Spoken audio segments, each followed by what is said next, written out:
What is going on, guys, and welcome back to another video. In this one, I am going to be talking about how most men nowadays are cucks. All right, a lot of people use the word cuck to refer to a weak, subservient man. I am going to be using the more inflammatory definition of the word, which is a man who enjoys watching his wife get banged by another man. He sits back in the cuck chair and enjoys the scene. Extremely uncomfortable to think about it that way, but the truth is the majority of men are doing exactly this, and they don't even realize it, and they don't even see it in themselves. We as men need to be on high alert. More than ever, do we need to be constantly monitoring the content that we are consuming. What is coming through the eyes and the ears. What we are letting manipulate us. Because the truth is that most men are addicted to watching porn. Well, what is watching porn? It's watching a video of another man bang a woman. That's the definition of a cuck. And the majority of men are obsessed with this. They spend hours every single day, every single week watching it. And they don't even sit back and think, wow, what is this doing to my life? What kind of an impact is this having on my psyche? On my ability to make decisions and go out and do things for myself. A lot of people don't even think that this is a problem. Our society is trying to convince us that it's normal. Oh, everything in moderation. Just do it every once in a while. What kind of bullshit is that? Most men are addicted to watching sports. A lot of men worship sports superstars. They have their paraphernalia all over their walls at home. They would never miss a game. They're constantly indulging, drinking alcohol, eating food while they sit back and watch other men perform great feats of athleticism that they themselves aren't even trying to accomplish. Number 3, men are watching TV shows. They're watching other people's stories played out. Other people going out and achieving great things. They're sitting on their phone and scrolling, seeing other guys buying Lamborghinis, seeing other guys living the lives that they want to live. They are obsessed with watching other people do what they want to do. This is our current society. This is the situation that we are living in. And it's becoming completely normalized. People say, oh, a little bit of scrolling is totally fine. You weren't supposed to have access to being able to see all of these other people's lives. You weren't supposed to have all of that in your brain. You can only derive a certain amount of inspiration before you're just sitting there watching it for entertainment. And if you don't actually take what you watch and apply it to your own life, what is the purpose of it? You're literally just sitting there masturbating, doing nothing with what you're learning, doing nothing with what you're seeing. All right? And so what I want you to be able to do as a man is be able to say, I want to be myself. And I would rather not be anyone else on this planet than the person that I am. And I am looking forward to becoming the person that I will be in 10 years from now. What that does is it encourages you to invest your time today for your future self. It's one of my favorite things that I like to say is this time that I take to build a routine, to work incredibly hard, the time that I take to spend in the gym every single day, it's all time invested. It's time that doesn't belong to the present me. I'm investing it into my future self. And a lot of people hear me when I say this and think, wow, that's so egotistical of you. That's so narcissistic of you. The modern man needs to be more egotistical because you're spending all day watching other people do things that you want to do. You need a healthy amount of ego. You need a healthy amount of energy pouring into you. The people that sit there all day, it's not because their ego's too big, it's because they don't have an ego. They don't have anything driving them forward to accomplish something great. All right, so what you need to understand is that every single thing is being corrupted. All right, there's a proper place for sexual experiences within the confines of marriage. That is my belief.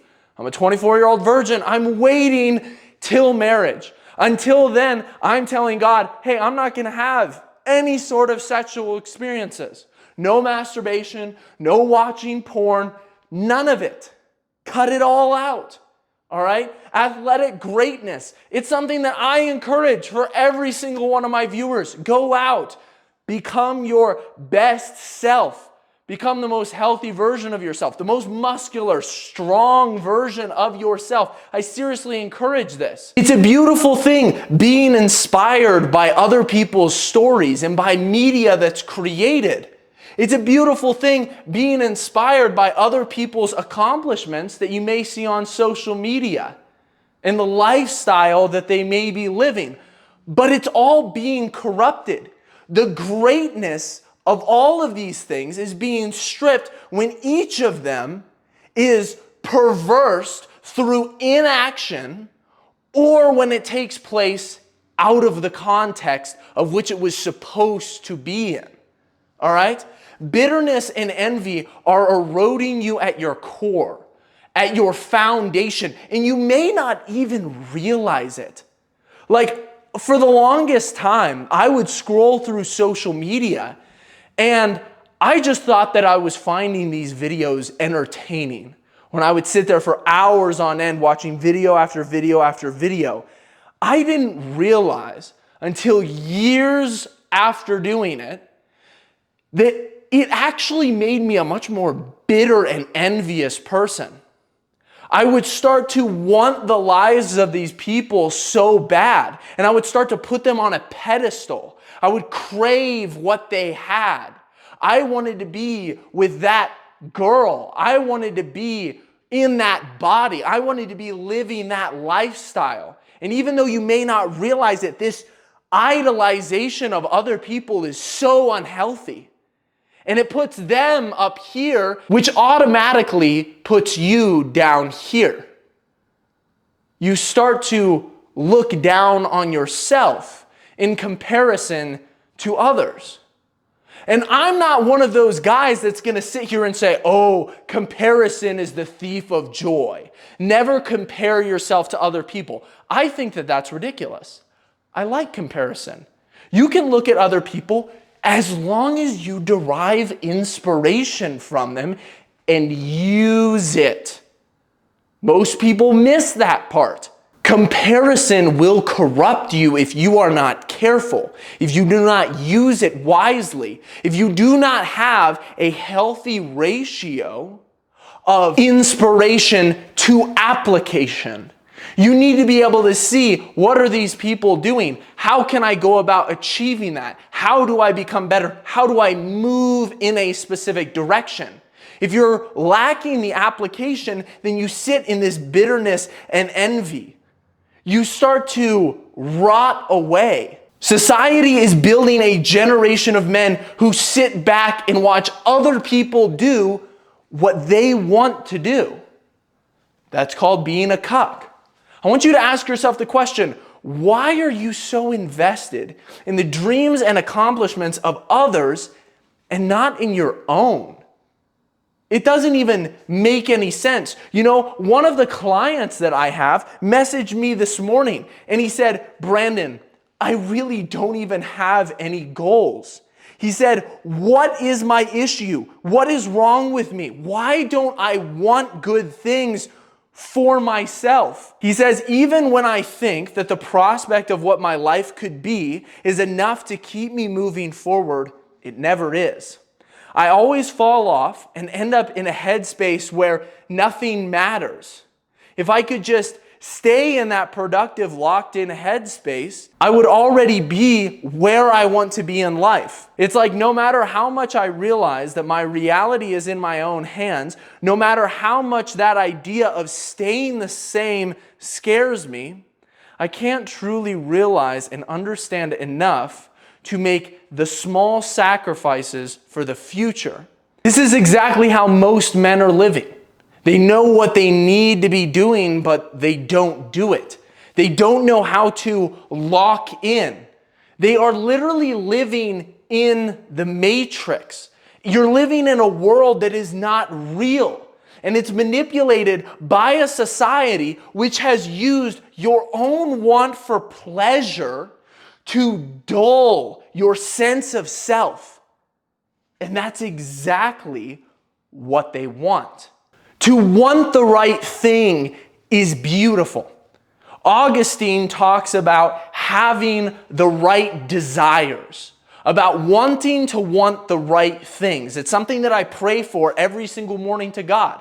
I say, God, please give me a craving to do the things that I know that I should be doing. You need to reorder your loves, as Augustine would put it. And if we step back and ask the question, what is my client doing?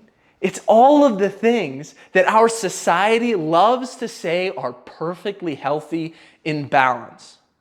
He's smoking weed. He's drinking. He's eating unhealthy.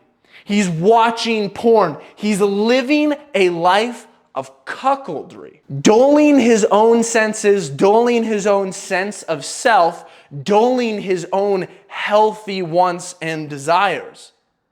So how can you take this and actually apply it to your life? The answer is simple. Cut out the BS. Take the extreme approach. Stop playing around with balance. That hasn't worked for you before. Go scorched earth. Oftentimes, getting where you want to be has a lot more to do with subtraction than it does to do with addition. When you take out the bad things, you can start to fill the void with the things that you know that you need to be doing. Don't live a life constantly wanting to be someone else. Every single one of you was put on this planet for a purpose. Even if you think that you don't have any talent, even if you think that you're a deadbeat, trust me, if you were born a man, you were born a leader. Go find your purpose. Go realize it. Hopefully this video helped you guys out. Make sure to drop a like down below. Drop a singular thumbs up in the comment section if you watched all the way through this video till the end. And I will see you guys all in the next one. Peace.